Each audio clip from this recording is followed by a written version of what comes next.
Olá, pessoal, como estão? Feliz Dia do Trabalhador. Para quem não me conhece, eu sou a professora Lore Bope Del Gaudio, sou diretora acadêmica do IRD, Instituto Rio Grandense de Desenvolvimento Educacional. Sou contadora pública, especialista em direito empresarial, especialista em docência universitária, mestre em docência universitária pela Universidade Tecnológica Nacional de Buenos Aires, com reconhecimento como mestre em educação no Brasil pela Universidade Federal do Pampa. Fico muito feliz por ter vocês aqui nesse dia, nesse feriado internacional do Dia do Trabalhador. E eu gostaria hoje de contar para vocês uma história, na verdade, replicar uma história de uma cultura de um outro país e relacionar essa história à educação. Assisti ontem um podcast com um empresário muito famoso, que no Brasil ele é diretor da JAC Motors. O nome dele até, eu sei que o sobrenome é Habib, agora eu não me recordo bem o nome dele. Deixa eu ver aqui.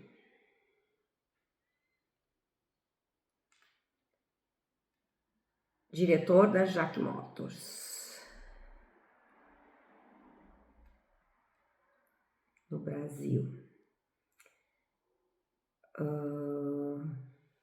Acho que...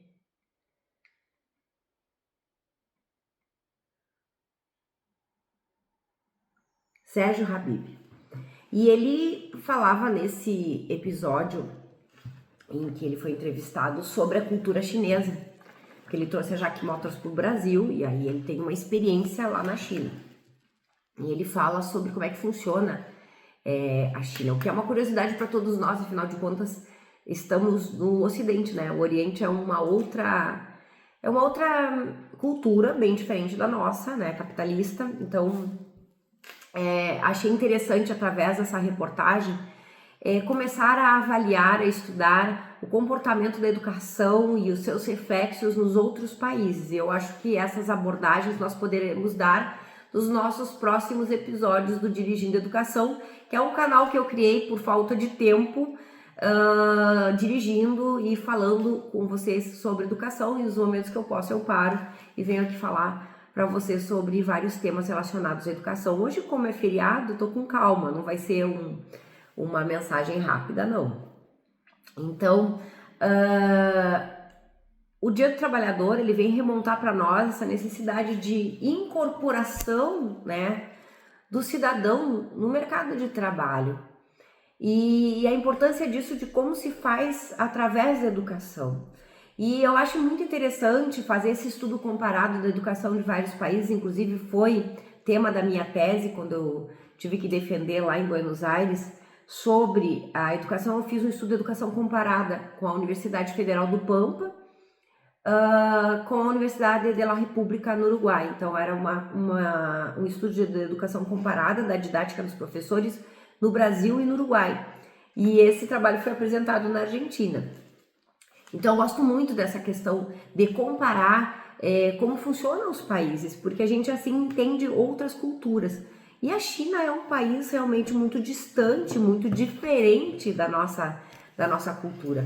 E esse grande empresário, ele trouxe o seu conhecimento de vivência lá, morando lá na China. Então ele conta que o sistema chinês, o sistema político chinês, ele proíbe a migração, tá, de cidadãos de uma cidade para outra, quer dizer, completamente proibido. Então, assim, por exemplo, se tu é da cidade de Porto Alegre, não vai poder ir morar em São Paulo, simplesmente chegar lá e vai morar em São Paulo. Isso não existe na China.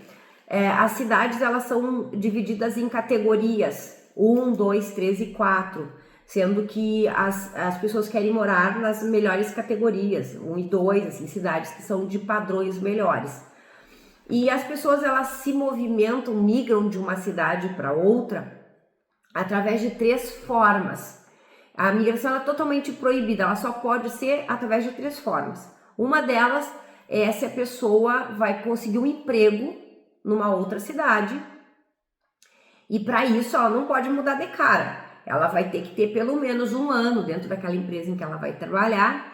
E se de fato a empresa acolheu ela poderá depois de 1 ano levar sua família para poder usufruir dos direitos que naquela cidade teria, como escola, como hospital. Se a pessoa não fizer isso, ela vai chegar com a sua família na cidade e não vai ter nenhum tipo de atendimento. Os filhos não vão estudar, não vão poder ir no hospital, porque não vão ser atendidos.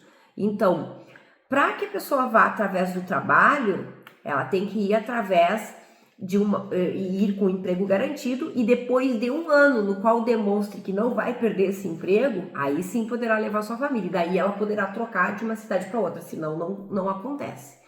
A outra forma que tem da pessoa mudar de cidade é através do casamento. Ele fala isso na reportagem. Então, por exemplo, eu moro, como meu marido morava em Porto Alegre, era paulista, morava em Porto Alegre por causa do trabalho dele, e me conheceu e veio casar. Nós casamos e aí a gente veio morar em Santana do Livramento, por exemplo.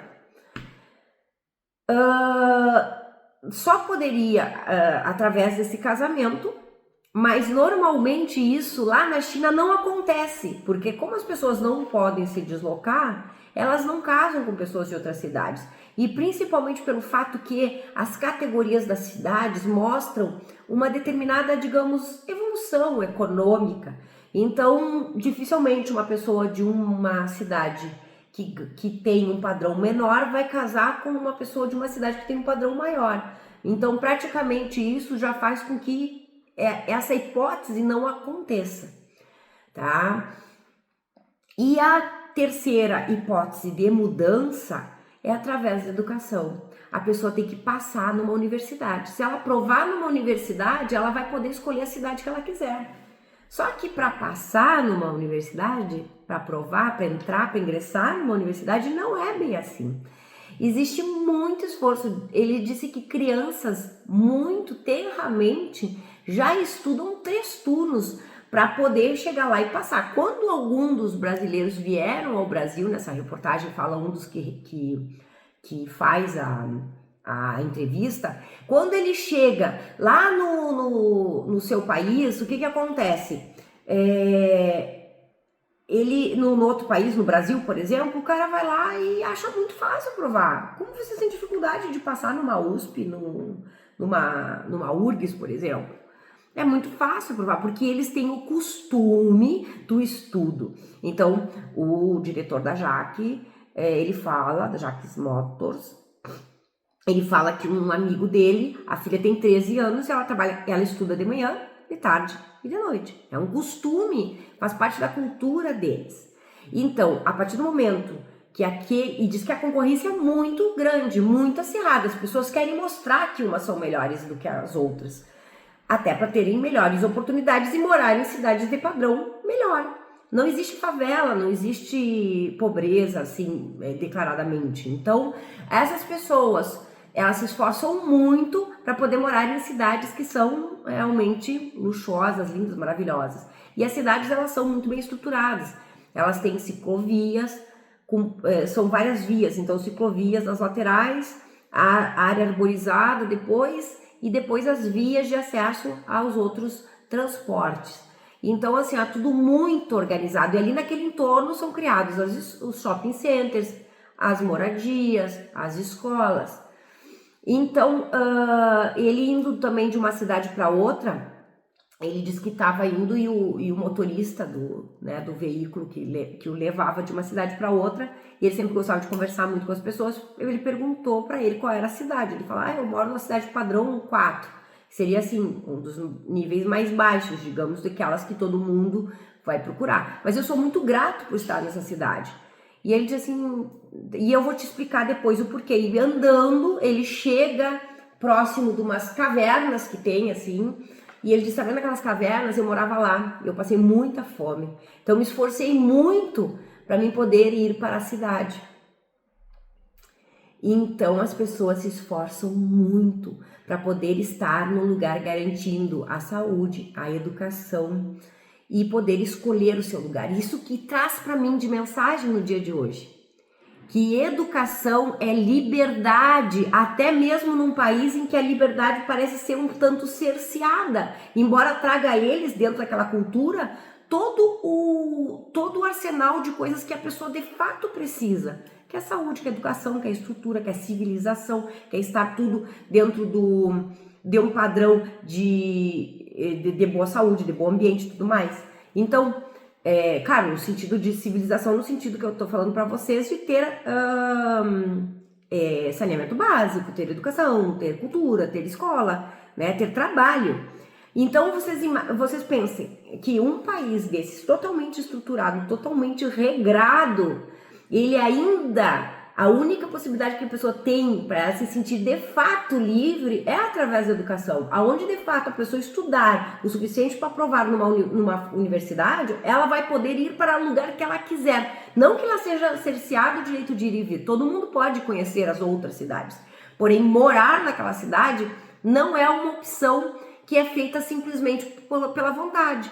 Tem que trazer para aquela cidade um benefício. Diz que quando eles abrem uma cidade, ou fazem um local que eles melhoraram e tem possibilidade de morar mais gente, eles abrem tipo um edital, como de um concurso, para que essas pessoas possam vir para aquela cidade. Tipo, 10.000 pessoas podem morar em tal cidade que é padrão 2, tá? Não sei se é padrão ou nível, que eles chamam assim. Aí as pessoas vão lá e se inscrevem e mandam currículos. E aí tem como um gestor de RH no país que vai dizer, eu vou convidar a Maria, vou convidar o João, porque eles têm um bom currículo, porque eles têm isso, aquilo que seja bom para a cidade. Agora, se aquela pessoa não for bom para o crescimento daquela cidade, ela não vai ser escolhida. Então, dessa forma, a gente consegue perceber que na cultura chinesa, o que eles elevam ao nível máximo é a educação, que é a única possibilidade que a pessoa tem de ser livre, escolher o lugar que ela quiser viver. E através do trabalho também, mas o trabalho é uma consequência da educação, porque a pessoa só vai estar bem alocada numa grande empresa, em que ela puder também ter a liberdade de escolher o local que ela for, se ela for realmente tiver um bom currículo e uma boa educação. Então essa é a cultura lá da China que eu trago hoje para vocês. Pretendo fazer algumas pesquisas de outros países, de outras realidades. Então eles não têm medo, por exemplo, de enchentes, de inundações. As pessoas que tiverem problemas naquela cidade vai ser resolvido dentro daquela cidade, daquele ambiente. Mas assim, de tudo que eu acho que ficou para mim dessa entrevista que eu vi como uma grande lição dessa cultura chinesa é que a educação ela é colocada em primeiro plano.